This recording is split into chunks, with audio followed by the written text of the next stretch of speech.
বিসমিল্লাহির রহমানির রহিম। আসসালামু আলাইকুম। দেশপ্রেমিক বাংলাদেশি যে যেখানে আছে, বিশেষ করে বাংলাদেশে সংগ্রামরত ছাত্রছাত্রী এবং দেশপ্রেমিক বাংলাদেশিদের জন্য অত্যন্ত গুরুত্বপূর্ণ কিছু তথ্য নিয়ে আমি এলাম। আমি এইমাত্র খবর পেলাম যে বাংলাদেশ সশস্ত্র বাহিনী কারফিউ জারি করেছে। আমি দুটো বিষয়ে কথা বলবো, খুব মনোযোগ দিয়ে শুনবেন এবং যেভাবে সম্ভব এটা বাংলাদেশিদের মাঝখানে ছড়িয়ে দেবেন, বিশেষ করে ছাত্রীদের মাঝখানে। প্রথম কথা হচ্ছে, কারফিউ বাংলাদেশে বহু হয়েছে আগে। কারফিউটা এখানে কোনো বিষয় নয়। বাংলাদেশের স্বাধীনতা যুদ্ধ থেকে আরম্ভ করে পরবর্তীতে 90-এর এরশাদ পতনের সময়ও কিন্তু কারফিউ জারি হয়েছে। কারফিউ দিয়ে কিন্তু কোনোদিন কোনো অত্যাচারী সরকারের পতনকে থামানো যায় নাই। এবং এমনকি 2007-8 সালেও কিন্তু কারফিউ জারি হয়েছে। তখনও কিন্তু সেনাবাহিনীর অফিসারদের কিছু বলস ছিল, কারণ যেভাবেই হোক, নাটকীয়ভাবেই হোক, রাজনৈতিক তথাকথিত নেতাদেরকে এবং চোর বদমাশদেরকে কিন্তু জেলে ভরেছিল। কিন্তু এখন তো সেনাবাহিনী অফিসারদের কোনো বিচিই নেই, বলসই নেই। এবং বর্তমানে সেনাপ্রধান, গত লাইভে আমি ভদ্রভাবে ওনাকে বলেছিলাম দেশ এবং জনগণের পাশে দাঁড়াতে। যদি উনি জরুরি অবস্থা জারি করতেন তাহলে সেটা দেশ এবং জনগণের পক্ষে হতো, কারণ জরুরি অবস্থা জারি করা মানে হচ্ছে স্বৈরাচারী শেখ হাসিনা আর ক্ষমতা নাই। কিন্তু আমি যতদূর শুনেছি কারফিউ জারি করা হয়েছে। এর পিছনে ছোট্ট করে আমাকে একটু ব্যাকগ্রাউন্ড বলতে হয়। এই বর্তমান সেনাপ্রধান জেনারেল ওয়াকার স্বৈরাচারী শেখ হাসিনা আত্মীয়। তার কিন্তু লেফটেন্যান্ট কর্নেল হওয়ার যোগ্যতা ছিল না। ওনার শ্বশুর সেনাপ্রধান হয়েছিলেন, সেই সুবাদে স্টাফ কলেজ করে এদিক ওদিক করে ওনাকে আমি অনেক অল্প বয়স থেকে, মানে মেজর অবস্থা থেকে ওনাকে আমি চিনি। সাদা মানুষ ছিলেন, তেমন কোনো ব্রেইনওয়ালা মানুষ না। কারফিউ দিয়ে বর্তমানের বাংলাদেশের ভয়ঙ্কর পরিস্থিতি থেকে দেশকে সামাল দেওয়ার মতো ক্ষমতা এবং যোগ্যতা কোনোটাই ওনার নাই। আমি অবাক হচ্ছি যে ওনার সেই যোগ্যতা না থাকতে পারে, কিন্তু বাংলাদেশের অন্যান্য ডিভিশন কমান্ডার এবং জেনারেল যারা আছেন তাদেরকে তো বেশিরভাগই আমি চিনি। ওনারা কি করছেন? ওনারা কি আঙুল চুষছেন? ওনাদের অনেকেই তো আমি জানি যে প্রফেশনাল মেরিট আছে, যোগ্যতা আছে। সাহসিকতা না থাকতে পারে। তারা তো এই সেনাপ্রধানকে বলতে পারতো যে আপনি জনগণের বিরুদ্ধে যাবেন না। কিন্তু যেই জিনিসটার আমি ভয় পাচ্ছিলাম সেটাই হলো। আমি জানতাম যে স্বৈরাচারী শেখ হাসিনার সর্বশেষ শয়তানি হবে দেশে একটা গৃহযুদ্ধ লাগিয়ে দিয়ে যেতে। সে পালানোর আগে দেশে একটা গৃহযুদ্ধ লাগিয়ে দিয়ে যাবে, এবং এই গৃহযুদ্ধে করবে কি, সশস্ত্র বাহিনীকে জনগণের শত্রু বানিয়ে দিয়ে যাবে। দেশে যেন জনগণ এবং সশস্ত্র বাহিনী ইউনিফর্ম এবং জনগণের মাঝখানে রক্তারক্তি হয়, এবং এই সুযোগে স্বৈরাচারী শেখ হাসিনা তার দলবল নিয়ে পালাতে পারে। তার চেয়েও ভয়ঙ্কর অবস্থা হচ্ছে যে আমি অত্যন্ত বিশ্বস্ত সূত্রে খবর পেলাম যে ভারতের বাংলাদেশে শতখানিকের উপরে কিলার ঢুকিয়েছে।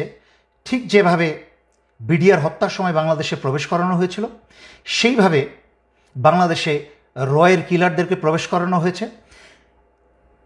শুধুমাত্র বেছে বেছে শনাক্ত করে ছাত্র নেতাদের এবং অন্যান্য নেতাদেরকে তারা টার্গেট করে হত্যা করার জন্য, ছাত্রলীগ, যুবলীগ, পুলিশ এবং রয়ের সেই সব খুনি মিলে যা হয়েছিল 2009 সালে বিডিআর হত্যার ঘটনায়। এবং আশ্চর্যজনক মিল পাবেন, 2009 সালে এই বর্তমান সেনাপ্রধান 46 ব্রিগেডে তখন তার পোস্টিং ছিল। তাকে আদেশ করা হয়েছিল বিডিআর 1 নম্বর গেটটাকে অস্ত্র লাগিয়ে গেটটাকে উড়িয়ে দেওয়া, যেন সেখান থেকে সেই গেটের মাধ্যমে সেনাবাহিনী ঢুকে অপারেশন চালিয়ে বিদ্রোহীদের দমন করতে পারে এবং সেনা অফিসারদেরকে উদ্ধার করতে পারে। কিন্তু যখন এই জেনারেল ওয়াকার তখন অস্ত্র তাক করা এবং নিশানা করা সব কিছু প্রস্তুত হয়ে গিয়েছিল, হঠাৎ করে একটা ফোন আসে। সেই ফোনটা আর কেউ না, অবসরপ্রাপ্ত জেনারেল তারেক সিদ্দিকীর কাছ থেকে সেই ফোনটা আসে। তাকে বলা হয় অস্ত্র গুটিয়ে নিয়ে সেনানিবাসে ফেরত যেতে। তখনই সে সেনাপ্রধান কারোর আদেশ শুনে নাই, সেনানী বাহিনীর কোনো আদেশ শুনে নাই।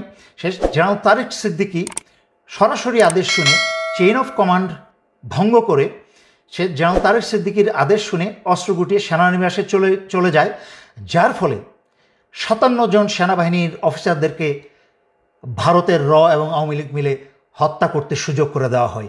সেই একই কাজ এই জেনারেল ওয়াকার আবারও করছে।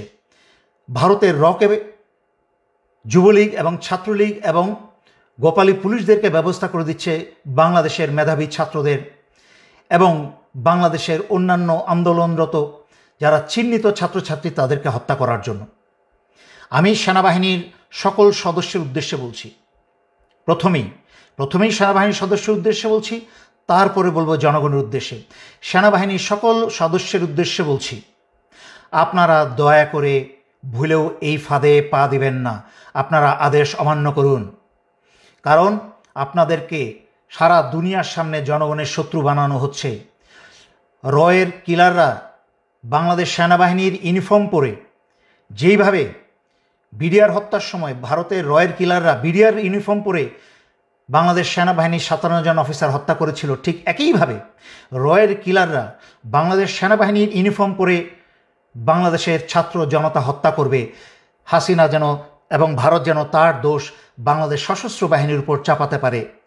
এর কারণ আমি অনেক লাইভে আগে ব্যাখ্যা করেছি। স্বৈরাচারী শেখ হাসিনা রাজনীতিতে এসেই ছিল তার বাবা এবং পরিবারের হত্যার প্রতিশোধ নিতে, এবং সংবাদ মাধ্যমে এবং জনগণের সামনে বহু মানুষকে সাক্ষী রেখে, বিবিসিকে সাক্ষী রেখে সে বলেছিল যে রাজনীতিতে ফিরেই এসেছে তার পরিবারের হত্যার প্রতিশোধ নিতে এবং সশস্ত্র বাহিনীকে, বিশেষ করে সেনাবাহিনীকে সে ধ্বংস করে ছাড়বে। তাই আমি আপনাদেরকে স্মরণ করিয়ে দিচ্ছি শয়তানের পথ থেকে দূরে ফিরে আসতে এবং নিজের বিবেককে কাজে লাগাতে, নিজের দেশের জনগণের উপরে নিজে তো দূরের কথা অন্য কাউকে অস্ত্র চালানোর সুযোগ দিবেন না। আপনারা কারফিউ থেকে জরুরি অবস্থায় ফিরে যান। সেনাপ্রধানকে প্রয়োজন আপনারা অস্ত্র ধরে বসেন। আপনারা কেউ এই কারফিউতে যাবেন না। আপনারা ক্ষমতা হাতে নিয়ে নিন, দেশের দায়ভার আপনারা ক্ষমতাভার হাতে নিয়ে নিন, যেন বাংলাদেশের জনগণকে কেউ হত্যা করতে না পারে। আমি আবারও স্মরণ করিয়ে দিচ্ছি, ভারত এবং আওয়ামী লীগ তথা শেখ হাসিনা মিলে জনগণকে হত্যা করে সেই দায়ভার আপনাদের উপর আজীবনের জন্য চাপিয়ে দিবে। সর্বশেষে বাংলাদেশ সশস্ত্র বাহিনীকে পঙ্গু করে ধ্বংস করে দিয়ে যাবে সে যাবার আগে। আর জনগণের উদ্দেশ্যে বলছি, আপনারা কারফিউ জারি করার পরে সংঘবদ্ধভাবে সবাই যার যার এলাকায় একটা শক্তিশালী অবস্থানে যাবেন। কোনো অপরিচিত মানুষকে আপনাদের মাঝখানে প্রবেশ করতে দিবেন না। যখনই কোনো অপরিচিত ব্যক্তি আপনাদের দিকে অগ্রসর হবে, যেহেতু কারফিউ জারি করা হয়েছে, আপনার উন্মুক্ত রাস্তাঘাটে থাকার কথা না, কিন্তু কারোর আপনার ঘরে ঘরে অফিসে আদালতে যাওয়ার কথা না। যদি কেউ আপনাদের ঘরে অফিসে আদালতে অনুপ্রবেশ করার চেষ্টা করে, আপনাদের হাতে পাথর, ইট, অস্ত্র, আগুন, তেল যা আছে তাদেরকে ছুঁড়ে মারবেন, কিন্তু তাদের কাউকে আপনাদের কাছে আসতে দেবেন না। বাংলাদেশ একটা ভয়ঙ্কর সময় অতিবাহিত করছে। আমরা অতীতে এরকম ভয়ঙ্কর সময় অতিবাহিত করেছি।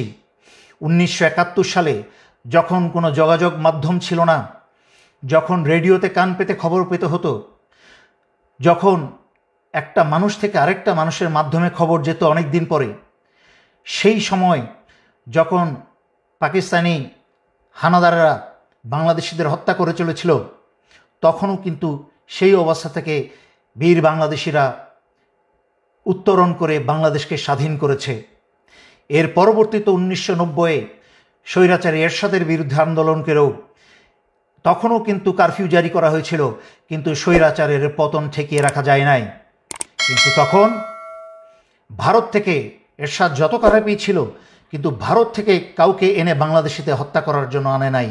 এই কুৎসিত পিচাচ শুধুমাত্র হাসিনার পক্ষেই সম্ভব। এই চরিত্রহীন কুৎসিত মহিলা, তাকে এবং তার আওয়ামী লীগকে যেখানে পাবেন আপনারা ধ্বংস করবেন, এবং তার পুলিশকে।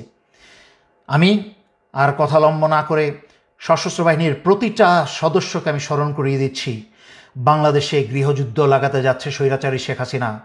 সমস্ত গণহত্যার সমস্ত দায়ভার আন্তর্জাতিক মিডিয়াতে, দেশে বিদেশে সব জায়গায় আপনাদের উপরে আসবে, যেহেতু ভারতীয়রা বাংলাদেশের সশস্ত্র বাহিনীর ইউনিফর্ম পরে জনগণকে হত্যা করার চেষ্টা করবে। আপনারা এখনই সচেতন হয়ে যান, সরকারকে উৎখাত করুন, যুবলীগ, ছাত্রলীগ সব জেলে ভরুন, এবং বাংলাদেশ থেকে রকে গুলি মেরে মেরে রাইফেলের বাট দিয়ে আঘাত করতে করতে আপনারা দেশ থেকে বের করুন। দেশের সার্বভৌমত্ব এবং স্বাধীনতা এবং অধিকার আবার বুঝে নিন। দেশের জনগণ ভয় পাবেন না। সমুদ্রে পেতেছেন শয্যা, শিশিরে কি ভয়, রক্ত দিয়েছেন, হার মানবেন না। যদি এখন হার মেনে যান, রক্ত যা দিয়েছেন সব পানিতে জ্বলে যাবে। মনে রাখবেন, যারা রক্ত ঝরায় তারা ইতিহাস পরিবর্তন করে। এখন আমাদের ইতিহাস পরিবর্তন করার সময়। আল্লাহ আপনাদের সকলের সহায় হন এবং আল্লাহ বাংলাদেশ এবং বাংলাদেশের জনগণের শত্রুদের উপরে উচিত শিক্ষা নাজিল করুন। আল্লাহর তরফ থেকে এই শুক্রবারে জুম্মার নামাজের দিনে আল্লাহর কাছে প্রার্থনা করছি, আল্লাহ বাংলাদেশ এবং বাংলাদেশের জনগণের সাথে থাকুন এবং আপনাদের সহায় হন। এই বলে আমি শেষ করছি। ধন্যবাদ। আসসালামু আলাইকুম।